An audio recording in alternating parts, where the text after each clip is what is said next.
इन अजीब अजीब बर्ड्स की आवाज सुनकर आपका भी ये रिएक्शन होगा। और लास्ट वाला तो मेरा फेवरेट है। सबसे पहले है केसोवरी।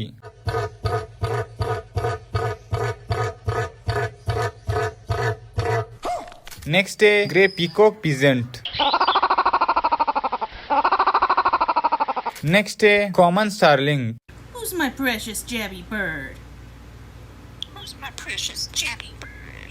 Who's my sweet Jabby angel? Who's my precious?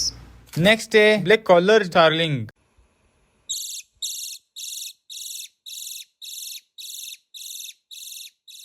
Next है मोंटेजुमा क्विल।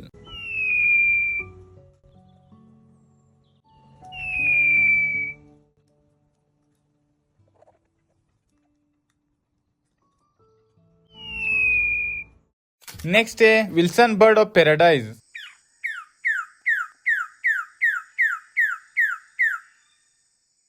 नेक्स्ट है कैलिफोर्निया वैली क्विल। नेक्स्ट है पेरुवियन थिकनी।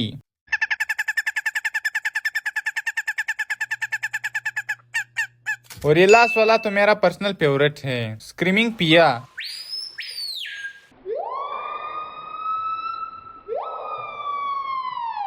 मजा आया। तो कमेंट करके बताओ इनमें सबसे प्यारी आवाज किसकी थी। नंबर 6, ये फिश अपने बच्चों को खाती है।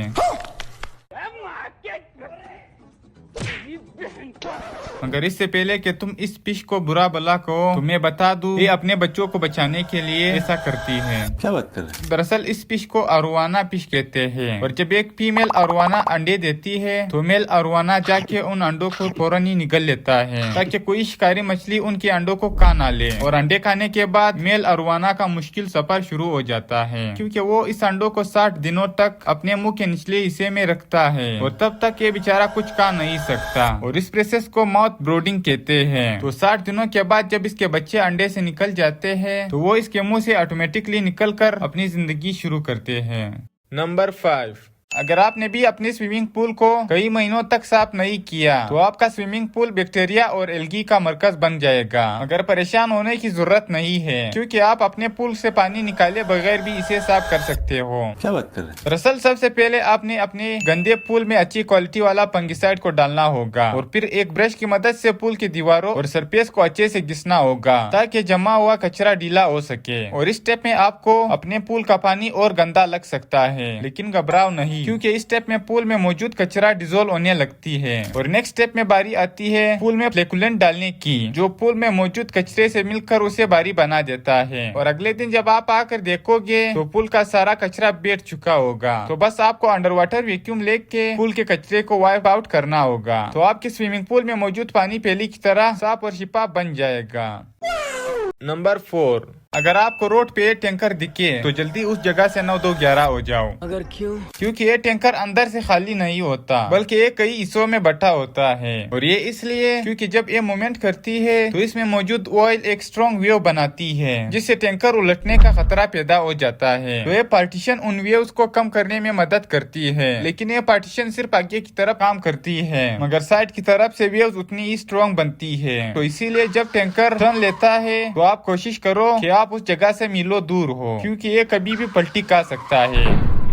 नंबर 3, अगर हम बर्फ को पिघलाते हैं तो हमें पानी मिलता है। मेटल को पिघलाने पर हमें मोल्टन आयरन मिलता है और पत्थर को पिघलाने पर लावा मिलता है। मगर लकड़ी को पिघलाने पर हमें क्या मिलता है? अबे जी आपने सही सुना। आपको लगता होगा जब हम लकड़ी को ईंट देते हैं तो वो पिघलने से पहले जलकर राख हो जाती है, लेकिन लकड़ी को भी पिघलाया जा सकता है। क्या बात कर रहे हैं? दरअसल 2003 में एक वाइब्रेशनल फ्रिक्शन मशीन के अंदर 2 लकड़ियों को रखा गया और उनके बीच एक प्लास्टिक की छोटी परत रखी गई और फिर उन्हें प्रेस और ईंट देने पर वो दोनों लकड़ियां आपस में चिपक गई। लेकिन बाद में साइंटिस्टों ने 2 और लकड़ियों को जोड़ना चाहा, मगर वो इस बार लकड़ियों के बीच प्लास्टिक को रखना भूल गए। लेकिन शॉकिंग बात तो ये थी कि लकड़ियां इस बार भी चिपक गई। मगर बाद में जब इस इंसिडेंट को डीपली स्टडी किया गया कि एक्सट्रीम हीट और फ्रिक्शन की वजह से लकड़ी के अंदर मौजूद लिग्निन गर्म होकर नरम पड़ गया और बिल्कुल ग्लू की तरह काम करने लगा, जिस वजह से लकड़ियां आपस में चिपक गई। नंबर 2, इस बोतल के अंदर नाशपाती रखी गई है और आपको लग रहा होगा शायद ये कोई मैजिक ट्रिक है या फिर ये नकली नाशपाती है, मगर जब इस बोतल को तोड़कर नाशपाती निकाली गई तो ये बिल्कुल रियल थी। मगर सवाल ये है कि इसे बोतल के अंदर किसने और कैसे डाला।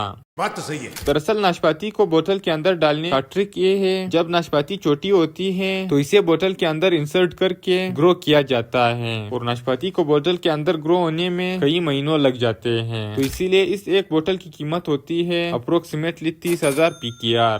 नंबर 1, ये है दुनिया का सबसे बदबूदार फल और इसकी बदबू की वजह से इसे सिंगापुर, मलेशिया के होटल्स में बैन किया गया है। मगर बदबूदार होने के बाद भी फिर लोग इसे क्यों खाते हैं। बात तो सही। दरअसल इस फ्रूट को डोरियन कहते हैं और अच्छे क्वालिटी की डोरियन का 1 किलो थाईलैंड के बाजार में 1500 PKR से ज्यादा में बिकता है। और इसके महंगे होने के पीछे रीजन है इसका कम प्रोडक्शन और ज्यादा डिमांड, क्योंकि डोरियन के पेड़ 5 से 10 साल के बाद फ्रूट देना शुरू कर देती है और जब फ्रूट सूखते भी है तो ये 30 से 40 मीटर के बुलंदी वाले पेड़ के ऊपर उगते हैं, जिन्हें हार्वेस्टिंग के लिए वर्कर्स इन्हें बोरियों की मदद से सेफली कैच करते हैं ताकि कोई डोरियन डैमेज ना हो। और अगर बात करें इसकी टेस्ट की तो ये क्रीमी और स्वीट सा होता है, जिस वजह से लोग इसके बदबू को इग्नोर करके इसे खाते हैं। तो आज के लिए बस इतना ही, मिलते हैं इंशाल्लाह अगली वीडियो में।